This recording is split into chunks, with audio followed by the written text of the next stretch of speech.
তাহলে এখনো সময় আছে। আপনি তওবা করুন, ফিরে আসুন, আল্লাহ তাআলার কাছে ক্ষমা চান। প্রিয়দিনী ভাই বোনেরা, কোরবানি অত্যন্ত গুরুত্বপূর্ণ বিষয়।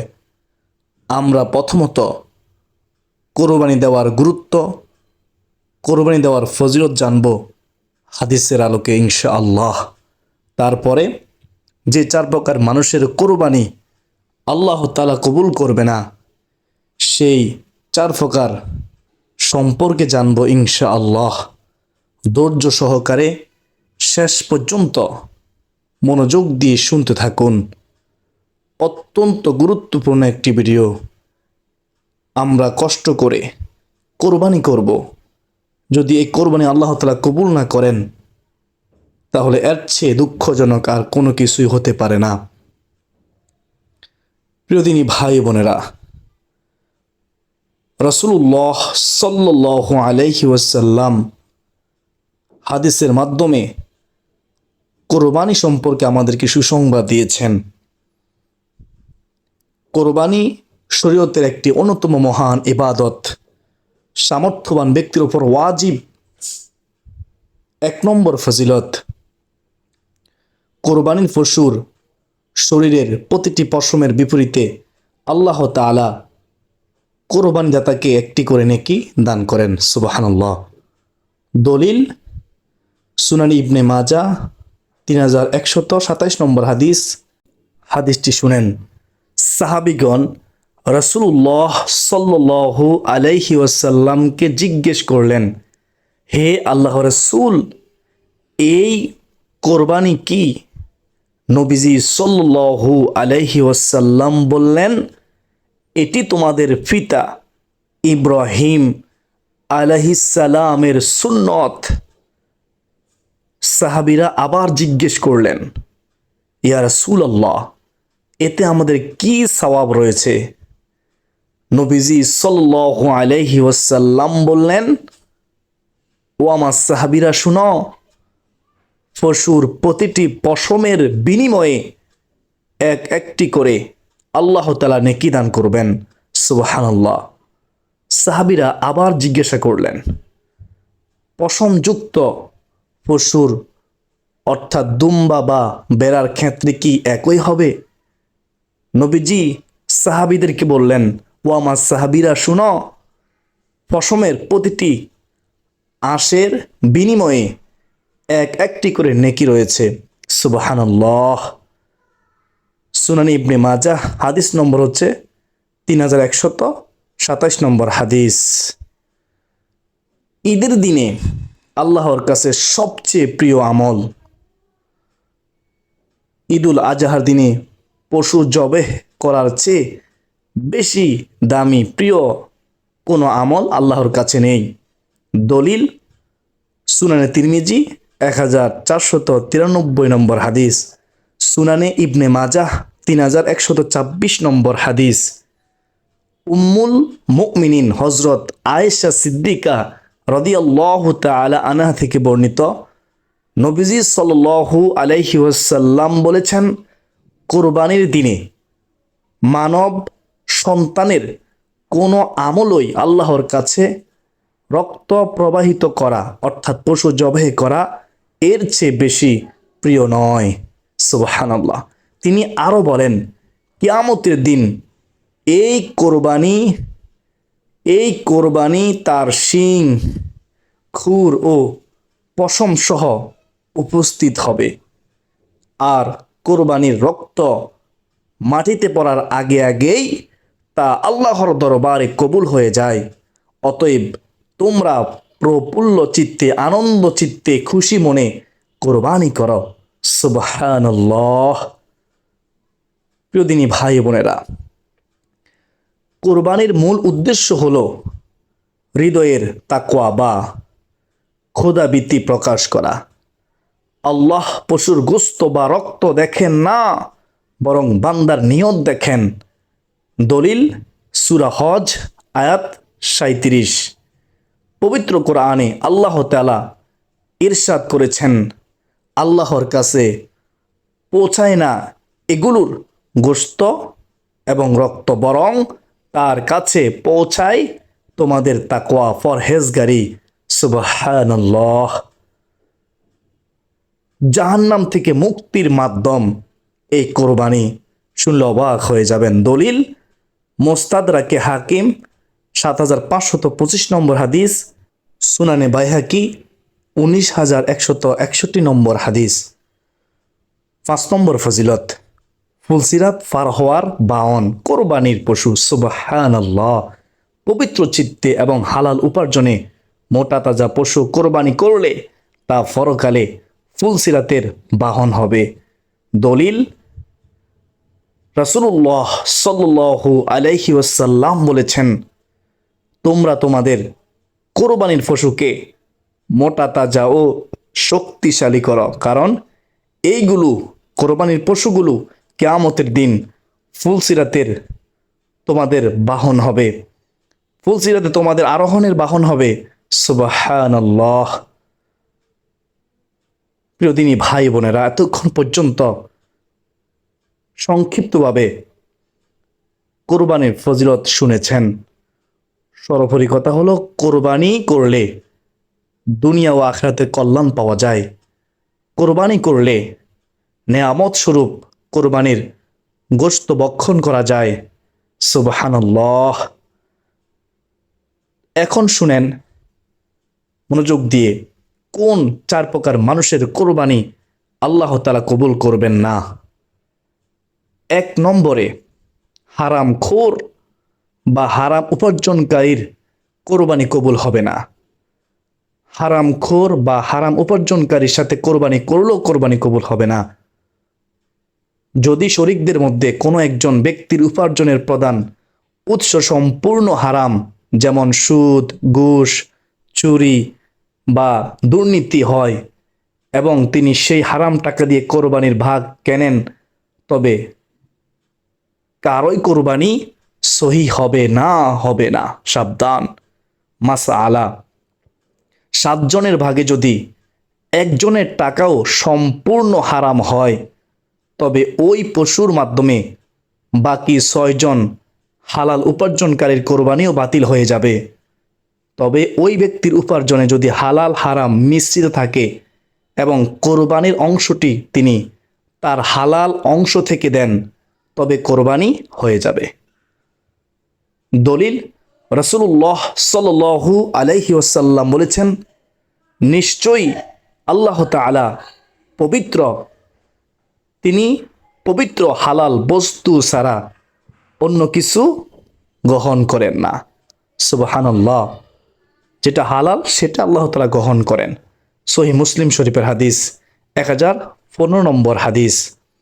ফিকাহ শাস্ত্রের বিখ্যাত গ্রন্থ বাদায়ুস সানায়ে 4th খণ্ড 207 নং পৃষ্ঠার মধ্যে স্পষ্ট বলা হয়েছে, শরীকি কোরবানির ক্ষেত্রে সম্পূর্ণ হালাল সম্পদ থেকে কোরবানি করতেই হবে। হারাম টাকা থাকলে কোনো শরীকের কোরবানি কবুল হবে না, সহি হবে না। এটা মনে রাখবেন, তাই সতর্ক থাকা প্রয়োজন। 2 নম্বরে, বেনামাজির কোরবানি কবুল হবে না। শুধু তাই নয়, বেনামাজি ব্যক্তির সাথে কোরবানি করলেও কোরবানি কবুল হবে না। বেনামাজি ব্যক্তির সাথে কোরবানি দেওয়ার মাসালাটি তার বিশ্বাসের উপর নির্ভর করে, এবং ফিকহবিদদের মাঝে এই 2টি ভিন্ন মত রয়েছে। শুনবে মনোযোগ দিয়ে।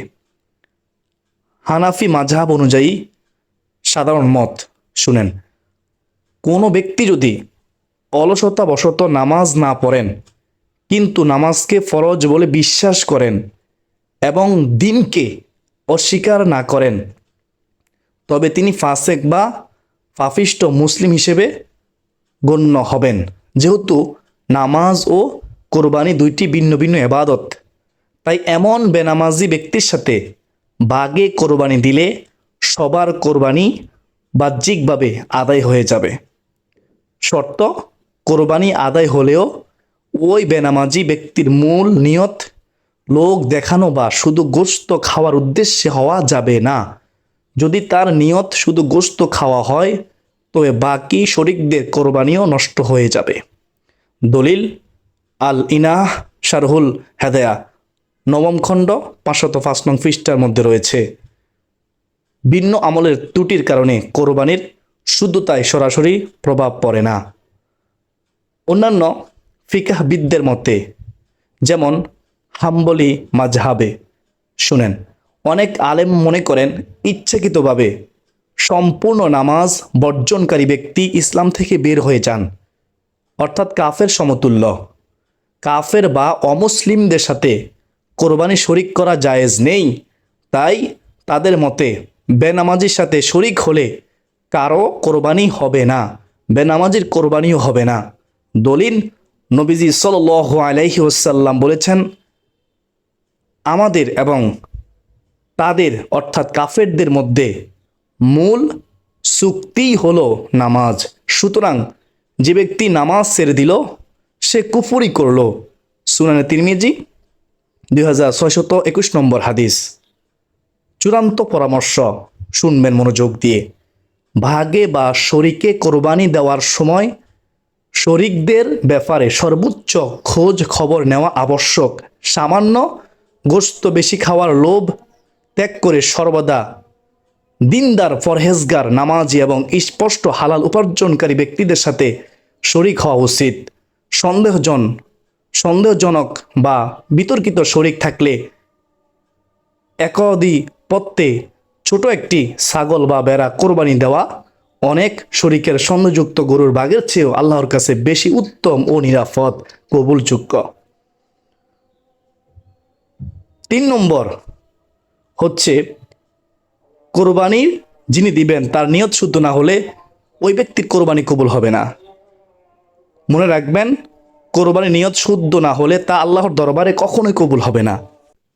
ইসলামে যে কোনো ইবাদত কবুল হওয়ার মূল শর্তই হলো একমাত্র আল্লাহকে সন্তুষ্টি করার নিয়ত বা ইখলাস। যদি কেউ লোক দেখানো, প্রশংসা পাওয়া, সমাজে মর্যাদা বৃদ্ধি কিংবা শুধু গোশত খাওয়ার নিয়তে কোরবানি করেন, তবে তার কোরবানি বাতিল হয়ে যাবে। যৌথ কোরবানির অর্থাৎ গরু বা মহিষ, যৌথ কোরবানির ক্ষেত্রে যদি 7 জন শরিকের মধ্যে মাত্র একজনের নিয়ত অশুদ্ধ হয়, তবে বাকি 6 জনের কোরবানিও নষ্ট হয়ে যাবে। এই বিষয়ের সুস্পষ্ট শরিয়া নির্দেশনাসমূহ আমি উপস্থাপন করতেছি, খেয়াল করে শুনবেন। 1 নম্বরে, নিয়ত অশুদ্ধ হলে আমল বাতিল। কোরআনের দলিল, কোরবানির মূল উদ্দেশ্য হলো খোদাভীতি বা তাকওয়া। পশুর বাহ্যিক অবয়ব বা গোশত আল্লাহর কাছে পৌঁছায় না। আল্লাহ তাআলা পবিত্র কোরআন স্পষ্ট ঘোষণা করেছেন, আল্লাহর কাছে পৌঁছায় না এই পশুগুলোর গোশত এবং রক্ত, বরং তার কাছে পৌঁছায় তোমাদের তাকওয়া, পরহেজগারি। সূরা হজ আয়াত 37। অতএব অন্তরে যদি আল্লাহর ভয় এবং একমাত্র তাকে রাজি খুশি করার নিয়ত না থাকে, তবে সেই কোরবানি কেবলই পশু জবেহ এবং গোশত খাওয়ার উৎসব হিসেবে গণ্য হবে, কোরবানি হবে না। 2 নম্বর, ইবাদত কবুল হওয়া নিয়তের উপর নির্ভরশীল। হাদিসের দলিল, শরীয়তের সমস্ত ইবাদত শুদ্ধ ও কবুল হওয়ার মূল চাবিকাঠি হলো মানুষের অন্তরের সংকল্প বা নিয়ত। দলিল, আমিরুল মুমিনিন হযরত ওমর ইবনে খাত্তাব রাদিয়াল্লাহু তাআলা আনহু থেকে বর্ণিত, রাসূলুল্লাহ সাল্লাল্লাহু আলাইহি ওয়াসাল্লাম বলেছেন, নিশ্চয়ই সমস্ত আমল নিয়তের উপর নির্ভরশীল, আর প্রত্যেক ব্যক্তি সেটাই পাবে যার নিয়ত সে করেছে। সহিহ বুখারী শরীফের হাদিস ও মুসলিম শরীফের মধ্যে রয়েছে। যদি আপনার নিয়ত হয় আল্লাহর হুকুম পালন, তবে সওয়াব পাবেন। আর নিয়ত যদি হয় লোক দেখানো বা গোশত খাওয়া, তবে দুনিয়াবি উদ্দেশ্য পূরণ হতে পারে, কিন্তু আল্লাহর কাছে এর কোনো মূল্য থাকবে না। 3, লোক দেখানো বা রিয়াকারী শিরকের শামিল। মানুষকে দেখানোর উদ্দেশ্যে কোরবানি করা এক প্রকার ছোট শিরক বা রিয়া, যা আমলকে সম্পূর্ণ ধ্বংস করে দেয়। দলিল, রাসূলুল্লাহ সাল্লাল্লাহু আলাইহি ওয়াসাল্লাম বলেছেন, আমি তোমাদের উপর যে জিনিসটিকে সবচেয়ে বেশি ভয় পাই তা হলো ছোট শিরক। সাহাবীগণ জিজ্ঞেস করলেন, হে আল্লাহ রাসূল, ছোট শিরক কি? তিনি বললেন, রিয়া বা লোক দেখানো আমল। মুসনাদে আহমদ শরীফের হাদিস। 4 নম্বরে, যৌথ কোরবানির ক্ষেত্রে ফিকহি মাসাআলা। ভাগে বা শরিকে কোরবানি দেওয়ার সময় নিয়তের বিষয়টি অত্যন্ত সংবেদনশীল। মাসআলা, যদি কোনো বড় পশুতে অর্থাৎ গরু, মহিষ বা উট একাধিক ব্যক্তি শরিক হন, তবে প্রত্যেক শরিককেই নিয়ত খাঁটি হতে হবে। যদি কোনো এক শরিকের নিয়ত কেবল ওই গোশত খাওয়া বা লোক দেখানো হয়, তবে সেই পশুর অংশীদার বাকি সবার কোরবানিও বাতিল হয়ে যাবে। প্রিয়দিনী ভাই বোনেরা, স্পষ্ট উল্লেখ আছে যে শরিকদের সকলের উদ্দেশ্য যদি আল্লাহর সন্তুষ্টি না হয়ে থাকে, তবে কোনো শরিকেরই কোরবানি বৈধ হবে না, কবুল হবে না। পরামর্শ হলো, কোরবানি দেওয়ার আগে নিজের অন্তরকে বারবার প্রশ্ন করুন এবং নিয়ত খাঁটি করে নিন। মুখে আরবি বা বাংলা নিয়ত পড়া জরুরি নয়, অন্তরের ইচ্ছাই মূল নিয়ত। এখন আমরা যাব 4 প্রকার মানুষ। 4 নম্বরে, সঠিক নিয়মে কোরবানি না করলে কোরবানি ওই ব্যক্তির কবুল হবে না। সঠিক নিয়মে কোরবানি না করলে কোরবানি কখনোই কবুল হবে না। ইসলামে যে কোনো ইবাদত আল্লাহর দরবারে কবুল হওয়ার জন্য 2টি মূল শর্ত রয়েছে। প্রথমত, নিয়ত খাঁটি হওয়া, একমাত্র আল্লাহর সন্তুষ্টির জন্য করা, এবং দ্বিতীয়ত, আমলটি রাসূলুল্লাহ সাল্লাল্লাহু আলাইহি ওয়াসাল্লামের দেখানো সঠিক নিয়ম ও শরীয়তের বিধান অনুযায়ী হওয়া। শরীয়ত নির্ধারিত সঠিক নিয়ম লঙ্ঘন করলে কোরবানি কেন বাতিল হয়ে যাবে তা তুলে ধরা হলো দলিল সহ, শুনবেন। 1, সঠিক নিয়মে কোরবানি না করলে, নামাজের আগে জবেহ না করলে কোরবানি কবুল হবে না। রাসূলুল্লাহ সাল্লাল্লাহু আলাইহি ওয়াসাল্লাম বলেছেন, যে ব্যক্তি ঈদের নামাজের আগে জবেহ করলো, সে নিজের গোশত খাওয়ার জন্য জবেহ করলো। আর যে ব্যক্তি নামাজের পর জবেহ করলো, তার কোরবানি পূর্ণ হলো এবং সে মুসলমানদের সঠিক নিয়ম বা সুন্নত লাভ করলো। সহিহ বুখারী শরীফের হাদিস, 5546 নম্বর হাদিস। ত্রুটিযুক্ত বা অসুস্থ পশু কোরবানি করলেও কোরবানি হবে না, এটা সঠিক নিয়ম না। দলিল, নবীজি সাল্লাল্লাহু আলাইহি ওয়াসাল্লাম বলেছেন, 4 ধরনের পশু দিয়ে কোরবানি জায়েজ নয়: স্পষ্ট অন্ধ, স্পষ্ট অসুস্থ, স্পষ্ট খোরাব এবং এমন জীর্ণ শীর্ণ পশু যার হাড়ে কোনো মজ্জা নেই। সুনে তিরমিজি। 3 নম্বর, জবে করার সময় আল্লাহর নাম না নিলে কোরবানি হবে না, এটা কোরবানি সঠিক নিয়ম না। দলিল, আল্লাহ তাআলা পবিত্র কোরআনে বলেন, যে পশুর উপর আল্লাহর নাম নেওয়া হয়নি তা থেকে তোমরা আহার করো না, নিশ্চয়ই তা গুনাহের কাজ। সূরা আনআম আয়াত 121। 4 নম্বর, কসাইকে পশুর অংশ পারিশ্রমিক হিসেবে দিলে এটা সঠিক নিয়ম হবে না, কোরবানি বৈধ হবে না। দলিল, হযরত আলী রাদিয়াল্লাহু তাআলা আনহু বলেন, রাসূলুল্লাহ সাল্লাল্লাহু আলাইহি ওয়াসাল্লাম আমাকে নির্দেশ দিয়েছেন আমি যেন কসাইকে এই থেকে কোনো কিছু পারিশ্রমিক হিসেবে না দেই। তিনি বলেছেন, আমরা তাকে আমাদের পক্ষ থেকে আলাদা টাকা দেব, পারিশ্রমিক দিব। সহিহ মুসলিম শরীফের হাদিস, 1317 নম্বর হাদিস। 5 নম্বর, শরীকে ভাগের নিয়ম সঠিকভাবে না করলে সঠিক নিয়ম হয় না, যার কারণে কোরবানি হবে না। দলিল, ফিকহ শাস্ত্রের কিতাবে রয়েছে, শরীকি কোরবানি গোশত অনুমান করে ভাগ করা না জায়েজ, তা অবশ্যই পাল্লা দিয়ে মেপে মেপে সমান ভাগে বন্টন করতে হবে, অন্যথায় হক নষ্ট হওয়ার কারণে কোরবানি ক্ষতিগ্রস্ত হবে। সার সংক্ষেপ, সর্বোপরি কথা হলো, কোরবানি একটি সুনির্দিষ্ট ইবাদত, কোনো সামাজিক উৎসব বা প্রথা নয়। তাই এর সময় পশুর যোগ্যতা, জবাহের নিয়ম এবং বন্টন সব কিছুই রাসূলুল্লাহ সাল্লাল্লাহু আলাইহি ওয়াসাল্লামের সুন্নাহ ও সঠিক নিয়মে হতে হবে, তাহলেই কোরবানি কবুল হবে। তো আমরা বুঝতে পারলাম সর্বশেষ, যে ব্যক্তি সঠিক নিয়মে রাসূলুল্লাহ সাল্লাল্লাহু আলাইহি ওয়াসাল্লাম যেভাবে কোরবানি করতে বলেছেন সেভাবে কোরবানি না করলে তার কোরবানি কবুল হবে না। তো আশা করি বুঝতে পেরেছেন, 4 প্রকার মানুষের কোরবানি আল্লাহ তাআলা কবুল করবে না। আল্লাহ তাআলা আমাকে, আপনাকে, আমাদের সবাইকে সঠিকভাবে সঠিক নিয়মে কোরবানি করা, আল্লাহকে সন্তুষ্টিকর জন্য কোরবানি করার তৌফিক দান করুন। বেহেশতের পথে সুপ্রিয় দিনী ভাই বোনেরা, যদি আপনাদের কোনো প্রশ্ন থাকে প্রশ্ন করতে পারেন, কোরবানি সম্পর্কে উত্তর দেওয়ার চেষ্টা করব। আজকে দিনে পর্যন্ত সকলে সুস্বাস্থ্য কামনা করে বিদায় নিচ্ছি। ওয়া মা আলাইনা ইল্লাল বালাগ। আসসালামু আলাইকুম ওয়া রাহমাতুল্লাহি ওয়া বারাকাতুহু।